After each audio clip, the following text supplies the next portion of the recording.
Yeah, I'm a big fan of locations having gimmicks. I think because like I don't do a crazy amount of world building as we have some true um experienced world builders here in the community that'll pop in with different advice on this probably. But I grew up with a big fan of like the Twilight Zone. I like adventure stories, Indiana Jones, Back to the Future, Ghostbusters. Like that's kind of my inspiration for a lot of these things. So when I think about creating all these towns and attractions throughout the world, like, I kind of think of it that way. Like attractions, like the world map is like the map of a amusement park. Like these are cool things to go see.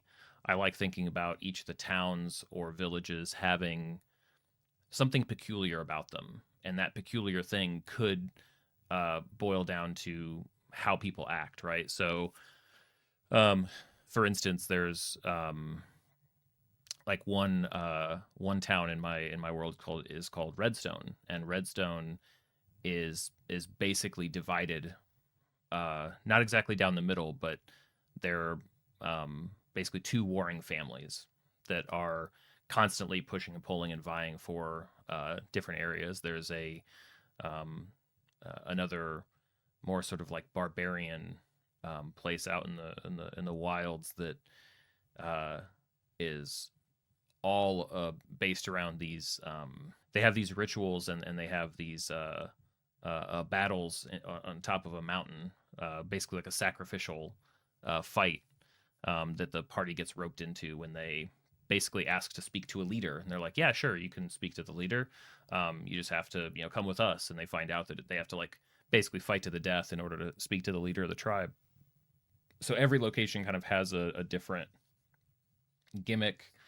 Fort Viridian is a elven town in the middle of the forest with huge walls. Basically, it's guarded completely. But when the party shows up, somebody has somehow snuck in and committed a crime, which is really strange. That doesn't happen in Fort Viridian. So they have to basically help them figure out how they were broken into. So that's how for me designing towns and locations is still about that session. It's still about like Star Trek or like or again like Twilight Zone, where somebody comes to a location that's new and has to sort of figure out what the heck it's all about. That's kind of what I like. That's how I think about world building. I mean, there's a reason. Like I came to this hobby through board gaming. That was my sort of used to play a lot of board games. My wife and I got more and more into collaborative board games where sort of everybody kind of wins together. That kind of became our favorite kind. And then, couple hops, couple jumps later, I ended up in D&D.